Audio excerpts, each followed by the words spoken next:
मन की आवाज प्रतिज्ञा के आने वाले एपिसोड बेहद धमाकेदार होने वाले हैं और कहानी में एक बड़ा मोड़ देखने को मिलने वाला है। इस बार प्रतिज्ञा और कृष्णा के सामने अमन की ऐसी सच्चाई आती है जिसे जानकर प्रतिज्ञा के पैरों तले जमीन खिसक जाती है।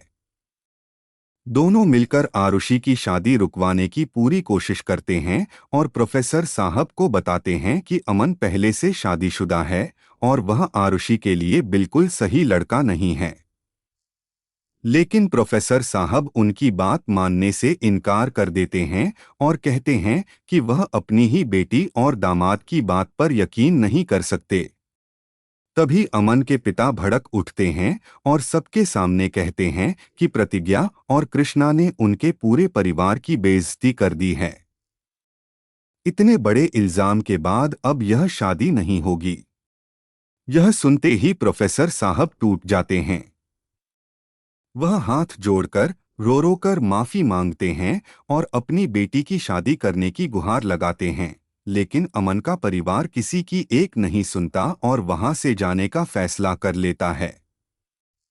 पूरा मंडप सदमे में डूब जाता है। आरुषि दुल्हन के जोड़े में पत्थर की तरह खड़ी रहती है और उसकी आंखों से लगातार आंसू बहते रहते हैं। कृष्णा कहता है कि अच्छा हुआ यह शादी टूट गई, नहीं तो आरुषि की पूरी जिंदगी बर्बाद हो जाती।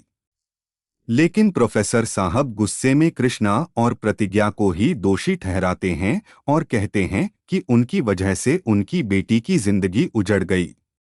अमन भी अपने पिता की बात मानकर आरुषि को छोड़कर चला जाता है। तभी अचानक शक्ति सबको चौंकाते हुए कहता है कि वह आरुषि से शादी करेगा। उसकी बात सुनकर हर कोई हैरान रह जाता है। कृष्णा उसे समझाता है कि वह पहले से शादीशुदा है और ऐसी बात करना ठीक नहीं है, लेकिन शक्ति उल्टा कृष्णा पर ही आरोप लगाता है कि उसी ने आरुषि की शादी तुड़वाई है और अब वह उसकी जिंदगी संवारना चाहता है।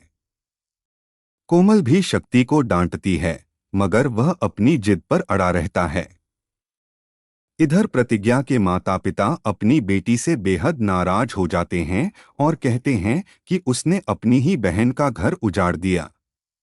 कृष्णा फिर भी यही कहता है कि उन्होंने जो किया आरुषि की भलाई के लिए किया है, लेकिन प्रतिज्ञा उसे चुप रहने के लिए कहती है क्योंकि उसका परिवार पहले ही बहुत टूट चुका है। इसी बीच आदर्श भी कृष्णा को वहां से चले जाने के लिए कहता है। दूसरी ओर आरुषि गुस्से में प्रतिज्ञा के पास आती है और उसे अपनी सबसे बड़ी दुश्मन बताती है। वह कहती है कि प्रतिज्ञा उसकी खुशियों से जलती थी और इसलिए उसने उसकी शादी तुड़वा दी। इतना ही नहीं, वह कृष्णा का भी अपमान करती है और कहती है कि उसे कभी अच्छा पति नहीं मिला, इसलिए वह नहीं चाहती थी कि आरुषि को भी अच्छा पति मिले। प्रतिज्ञा लाख समझाने की कोशिश करती है कि उसने सब कुछ उसकी भलाई के लिए किया है, लेकिन आरुषि कुछ भी सुनने को तैयार नहीं होती। इसके बाद आरुषि ऐलान कर देती है कि वह इस मंडप से बिना शादी किए वापस नहीं जाएगी। सब लोग हैरान रह जाते हैं कि अब दूल्हा कौन होगा। तभी आरुषि सीधे शक्ति के पास जाती है और उससे पूछती है कि क्या वह उससे शादी करेगा। शक्ति के लिए यह किसी सुनहरे मौके से कम नहीं होता और वह तुरंत तैयार हो जाता है।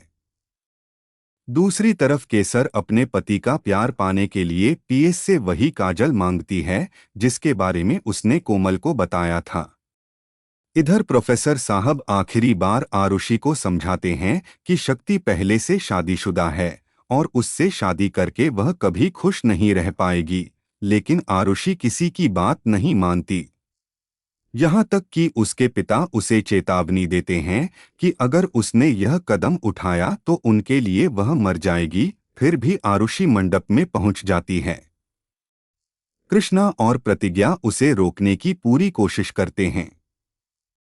जैसे ही आरुषि शादी की रस्में शुरू करने लगती है, प्रतिज्ञा सिंदूर की डिब्बी फेंक देती है। यह देखकर आरुषि का गुस्सा सातवें आसमान पर पहुंच जाता है और वह सबके सामने प्रतिज्ञा को जोरदार थप्पड़ मार देती है। यह नज़ारा देखकर पूरा परिवार दंग रह जाता है। प्रतिज्ञा की मां आरुषि को डांटती हैं कि उसने अपनी बड़ी बहन पर हाथ कैसे उठाया, लेकिन आरुषि कहती है कि उसने छोटी बहन बनकर नहीं बल्कि एक जेठानी बनकर अपनी बदतमीज देवरानी को सजा दी है।